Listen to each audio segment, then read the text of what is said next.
Hi student, कैसे हैं आप। My name is Vidyasagar Shrivastava. देखो स्टूडेंट, इस समय हम लोग 1 मार्क क्वेश्चन सॉल्व कर रहे हैं, ठीक है। और उसमें आज हम लोगों ने सेट लिया है 346XW, ठीक है। क्वेश्चन स्क्रीन पर लगा हुआ है, आप क्वेश्चन पढ़िए स्टूडेंट, फिर हम एक एक करके सॉल्व करा रहे हैं, ठीक है। क्वेश्चन पहले पढ़ना जरूरी होता है, क्वेश्चन पढ़ेंगे फिर सोल्यूशन देखेंगे।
अब देखो स्टूडेंट, पहला क्वेश्चन देखो student.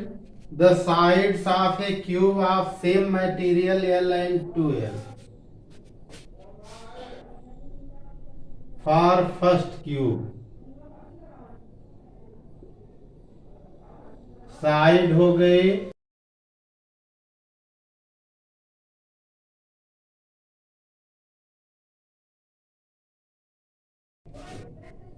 R1 is equal to rho L upon A हुआ, ठीक है। इज इक्वल टू हमारा रो दिया हुआ है, कांस्टेंट है सेम मटेरियल के लिए, एल हुआ। एरिया हो गया एल स्क्वायर, और ये स्क्वायर से एल कट गया। R1 is equal to rho upon L हुआ। इक्वेशन नंबर 1 हुआ। फॉर सेकेंड क्यूब,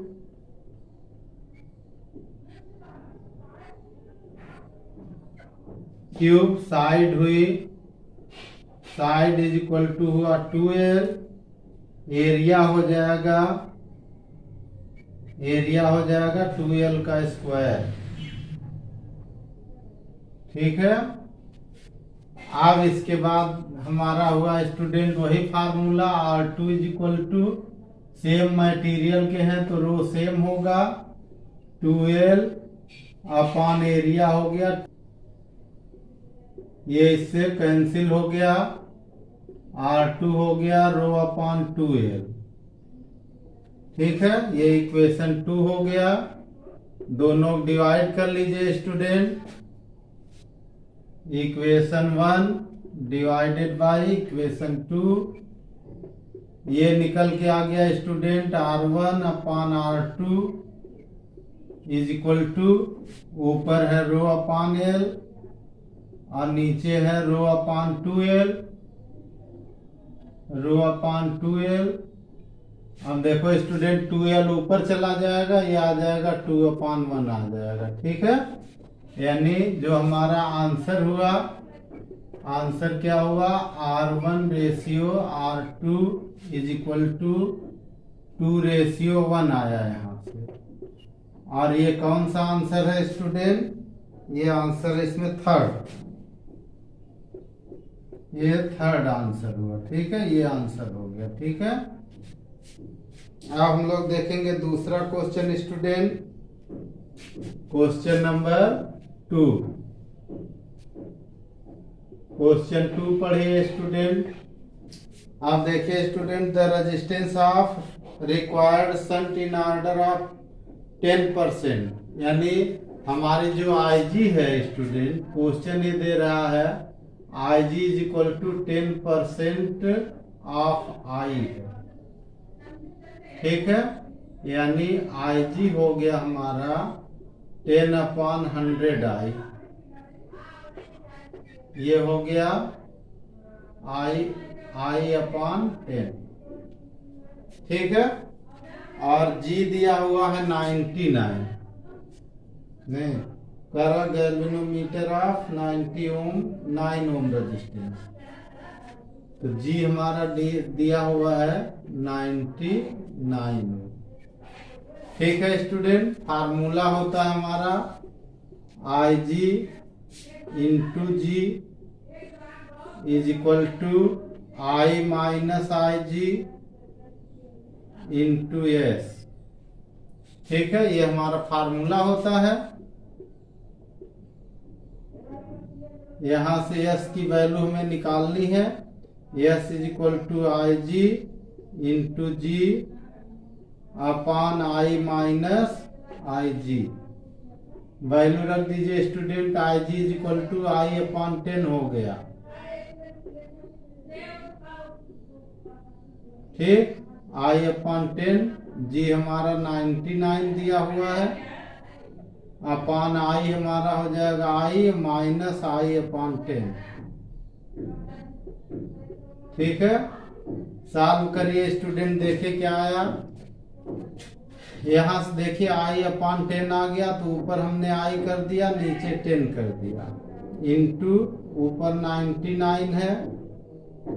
ठीक है, नीचे का हमने सॉल्व किया, देखिए तो 10 1 जा 10, 10 माइनस 1 9, तो 10 ऊपर चला जाएगा और 9 I आ जाएगा।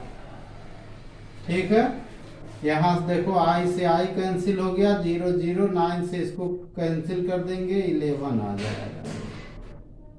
ठीक है, S इज इक्वल टू आ गया 11 ओम, ये आंसर हो जाएगा। और ये कौन सा ऑप्शन है स्टूडेंट?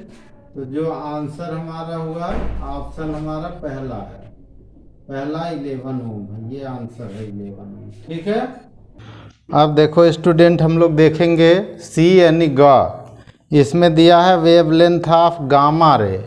ठीक, तो वेवलेंथ ऑफ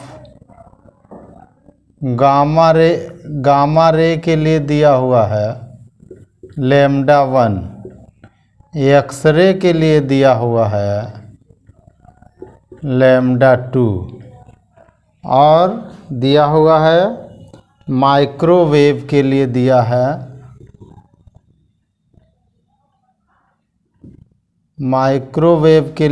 है λ3।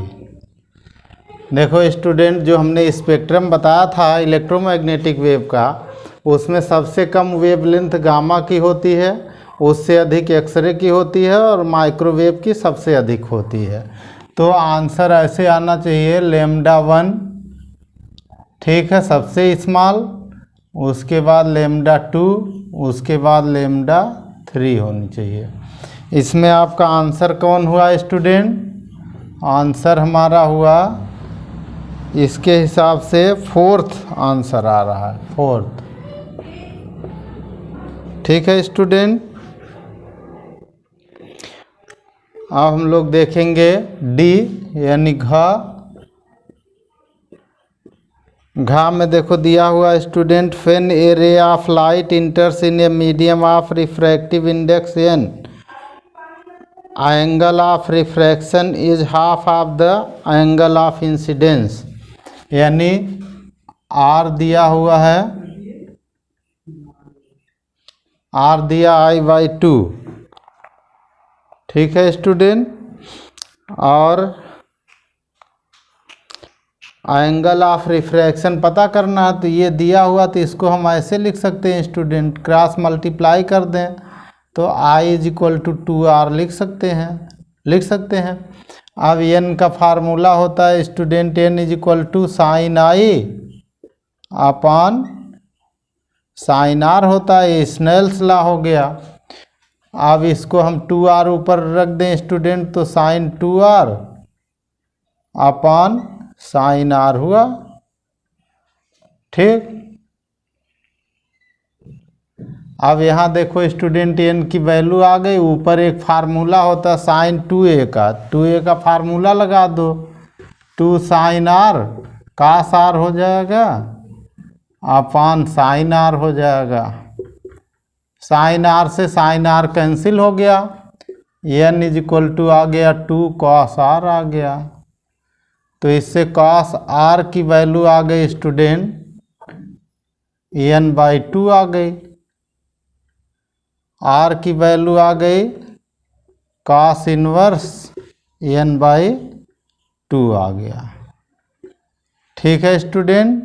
आर का जो फार्मूला आ गया, यहाँ पे हमने अप्लाई किया है sine 2a is equal to 2 sine A cos A का फार्मूला, ठीक है। और यहाँ कास को इधर से हटाते हैं तो इधर इन्वर्स करके लिखते हैं, कास इन्वर्स n/2 लिखते हैं। अब इसमें हिंदी इंग्लिश कोई मतलब नहीं है, एक दो वर्ड है, ये फार्मूले ऐसे ही लिखे जाते हैं जो है। तो इसका जो आंसर आया स्टूडेंट, कौन सा हमारा मैच हो रहा है स्टूडेंट, सेकंड मैच हो रहा है, ठीक है। तो इसका जो आंसर हमारा है वो है सेकंड, ठीक है स्टूडेंट।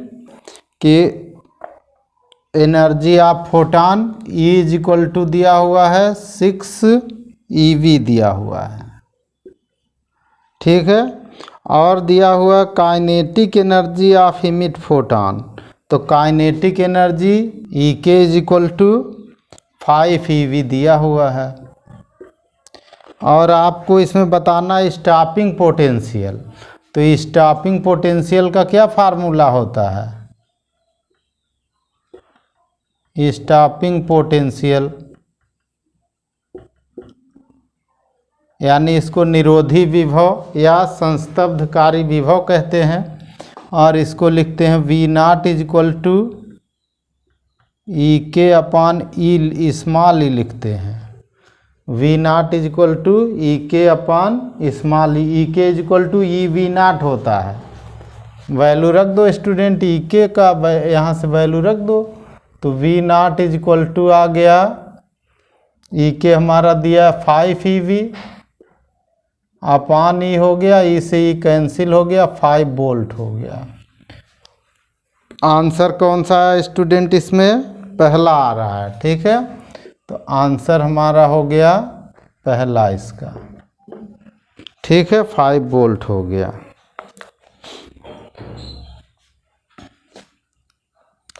क्वेश्चन नंबर F यानी च। अब चा में देखो स्टूडेंट क्या है कि पूछ रहा कि कौन सा जो है इसमें रिवर्स बाइस्ड है, यानी उत्क्रम अभिनत है। उत्क्रम अभिनत में क्या है, देखो स्टूडेंट, जैसे ये पीएन जंक्शन डायोड है, ऐसे देखो ध्यान से देखिएगा, ऐसे पीएन जंक्शन डायोड है, ठीक है। अब इधर का जो वोल्टेज होगा V2, इधर का वोल्टेज मान लो V1 है। इन दोनों का जो वोल्टेज है स्टूडेंट, अगर ऐसा हो जाए कि V1 लेस देन हो V2 से, तो ये रिवर्स वोल्टेज होगा, ये रिवर्स बायसिंग होगा पीएन जंक्शन डायोड। P वाला वोल्टेज कम हो, अगर N वाला अधिक हो तो रिवर्स वोल्टेज होगा। अब इसमें देखो रिवर्स वोल्टेज में कौन कौन आ रहा है, फिर junction diode is reverse biased. Reverse biased में एक हमें दिख रहा है स्टूडेंट, कौन सा दिख रहा,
अब देखो स्टूडेंट, ये 4 डायग्राम क्वेश्चन में बने हुए हैं। इधर देखो स्टूडेंट, इन दोनों में अर्थ है। ये अर्थ होने का मतलब कि अर्थ होने का मतलब यहाँ पर भी 0 है। यहाँ कितना है, यहाँ है 0 वोल्ट। यहाँ कितना है, ये भी 0 वोल्ट है। अर्थ का मतलब 0 वोल्ट होता है। अब इसमें देखो, पहले में देखो स्टूडेंट, इधर 0 तो इधर माइनस है, इसका मतलब 0 वाला बड़ा है, ये छोटा है। दूसरे में इधर 0 है तो इधर प्लस है, यानी इधर का बड़ा है। V2 देखो बड़ा होना चाहिए स्टूडेंट, ये हमने बताया आपको कि V2 बड़ा होना चाहिए, तो ये बड़ा है। अच्छा, तीसरे में देखो इधर -12 है, तो ये उल्टा जुड़ा हुआ, तो ये V2 हो गया, इधर V2 हो गया, तो ये V2 छोटा है, -12 है। इसमें भी V2 इधर हो गया, तो ये -5 है। तो ये जो पहला आंसर ये दिया है, दूसरा ये दिया है, तीसरा ये है हमारा, और चौथा ये है।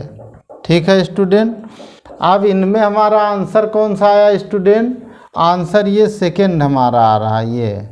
ठीक है, यानी इसका आंसर कौन होगा? आंसर आएगा दूसरा, सेकंड में देखो स्टूडेंट, इधर का वोल्टेज 0 है, इधर का +5 है, तो ये V2 इंक्रीजिंग है और V1 डिक्रीजिंग है। V1 कम है, V2 बड़ा है। ठीक है, तो जब V2 जहाँ बड़ा होगा, इस साइड का देखो जिधर n लिखा हुआ है, इसमें n इधर हो जाएगा। ठीक है, तो उसका मतलब ये हुआ कि इधर का अगर वोल्टेज बड़ा है, इधर का छोटा है, तो ये रिवर्स बायसिंग होगा। ठीक है, यानी इधर का वोल्टेज लार्ज, इधर का स्मॉल होगा। ठीक है, अब हम लोग क्वेश्चन नंबर 2 का पढ़ेंगे, का यानी ए। देखो, electromotive force of a cell is 2 volt, यानी दिया हुआ है ई जो हमारा है वो 2 वोल्ट है। ये हमारा कितना है? 2 वोल्ट है। कह रहा what is the meaning of this statement, इसका मतलब क्या है? देखो स्टूडेंट, इसका मतलब ये होता है कि if 1 coulomb charge is flowing whole circuit including cell, then given energy by cell is 2 joule. इसका मतलब ये हुआ, if 1 coulomb charge is flowing in whole circuit including cell, then given energy by cell will be 2 joule. इसका मतलब अगर 1 coulomb का charge, Hindi वाले सुने, यदि 1 कूलम का चार्ज, ठीक है, पूरे परिपथ में, सेल सहित पूरे परिपथ में प्रवाहित होता है, तो सेल द्वारा दी गई ऊर्जा 2 जूल होगी। इसका मतलब ये होता है। ठीक है, आप ऐसे स्टेटमेंट लिखेंगे। ठीक है, हिंदी इंग्लिश दोनों हमने बताया, स्टेटमेंट लिखेंगे आप। ठीक है,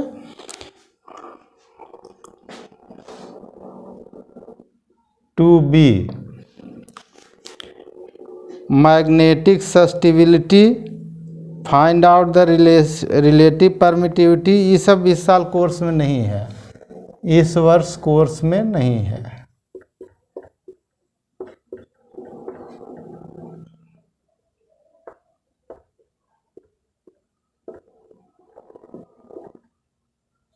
to see, define 1 henry of self inductance. तो देखो स्टूडेंट, डिफाइन करते हैं तो वी नो दैट, ठीक है, हम लोग जानते हैं, क्या जानते हैं? Induced EMF is equal to -L di/dt, ऐसे जानते हैं, ये तो फार्मूला ही पढ़ा है आपने। तो इससे L की अगर हम लोग वैल्यू निकालें स्टूडेंट, तो ये आ जाएगा E/-di/dt,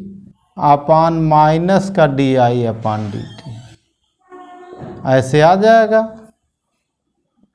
ठीक है, अब देखो student, if di/dt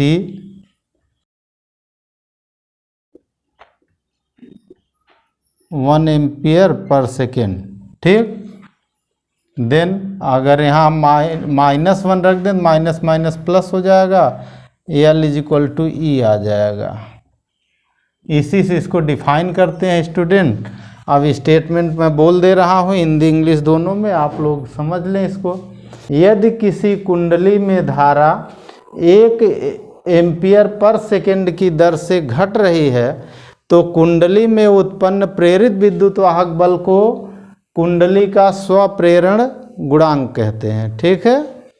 if current is decreasing 1 ampere per second in a coil then induced EMF in the coil is known as self inductance of the coil. Okay.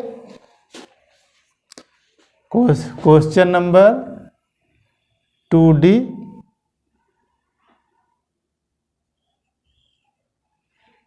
Question number 2D. अब D में देखो क्या लिखा है student, the amplitude of electric field दिया हुआ है। Electric field का एम्पलीट्यूड ई नॉट होता है, ई नॉट दिया हुआ है 3.0 10⁻⁻⁴ वोल्ट पर मीटर। ठीक। Of a plane electron find out amplitude of magnetic field. तो फार्मूला हम लोग लिखते हैं B not is equal to E not by C. E not हमारा कितना है 3.0 10⁻⁻⁴। सी हमारा होता है 3.0 10⁸ होता है। ठीक। ये ऊपर चला जाएगा, 3 कैंसिल हो जाएगा, 10⁻⁻12 टेस्ला आ जाएगा। ये बी नॉट की वैल्यू हो जाएगी। ठीक है स्टूडेंट, यही आंसर हो जाएगा।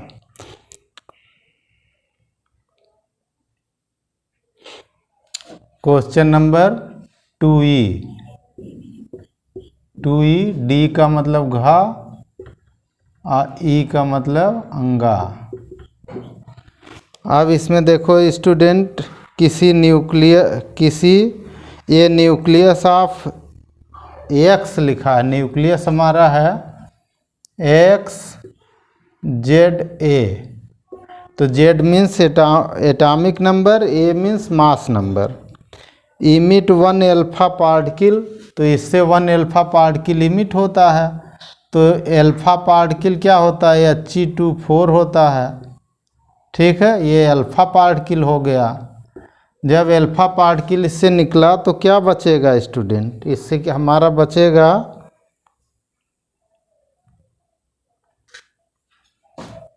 और एक निकाल रहा बीटा भी निकाल रहा है, अल्फा पार्टिकल एंड 1 बीटा। तो प्लस बीटा, बीटा ऊपर लिखते हैं 0, नीचे लिखते हैं -1, इतना निकल गया। ठीक है। अब कह रहा what will be the new nucleus after the emission. तो न्यू न्यूक्लियस क्या होगा, यहाँ न्यू न्यूक्लियस Y होगा। ठीक। अब X तो रहा नहीं, अलग हो जाएगा। यहाँ देखो स्टूडेंट -2 + 1, तो ये 1 हो गया, ये Z है तो यहाँ आया Z-1 आया। ठीक है। ऊपर का क्या आया स्टूडेंट, A4 है, A यहाँ है, यहाँ 4 है, A-4 हो जाएगा। ठीक। तो न्यू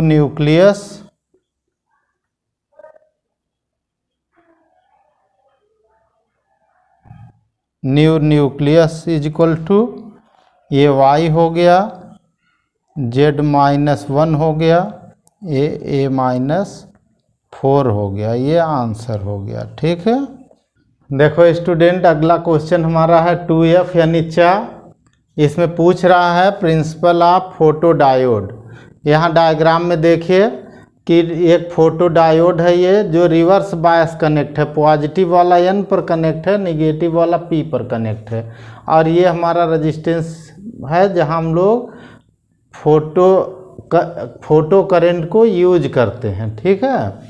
आप देखो स्टूडेंट, हिंदी वाले पहले सुने कि फोटो डायोड एक ऐसा डायोड है जो उत्क्रम अभिनत पर कार्य करता है और इसमें संतृप्त अवस्था में जो धारा प्रवाहित होती है उसको अदीप्त धारा कहते हैं, यानी डार्क करंट कहते हैं। जब इस पर प्रकाश पड़ता है, ये लाइट इंसिडेंट हो रही है स्टूडेंट, जब फोटो डायोड पर प्रकाश पड़ता है तो फोटो डायोड के अंदर ऊष्मीय परिवर्तन होता है, ऊष्मीय ऊर्जा बढ़ती है, जिसके कारण इलेक्ट्रॉन और होल यानी इलेक्ट्रॉन और कोटर युग्म के सहसंयोजक बंध टूटते हैं और दोनों अलग होते हैं, जिसके कारण अदीप्त धारा में वृद्धि हो जाती है। ठीक है, यही इसका मूल सिद्धांत है। A photo diode is works in reverse bias. ठीक है, it is type of PN junction diode. In the condition of saturation a dark current flows from the reverse bias PN junction diode. When light incident on the PN junction diode, then due to thermal energy, electron and holes pair are produced due to breaking of covalence band. Electron and holes pair are produced due to the breaking of covalence bond, and dark current increases. Increasing in dark current depends on the intensity of light. ठीक है, यानी जो अदीप्त धारा में वृद्धि होती है वो प्रकाश की तीव्रता पर निर्भर करती है। ठीक है स्टूडेंट, तो यही इसका जो है प्रिंसिपल है, इसको नोट करिए और तैयार करिए। ठीक है स्टूडेंट, ओके।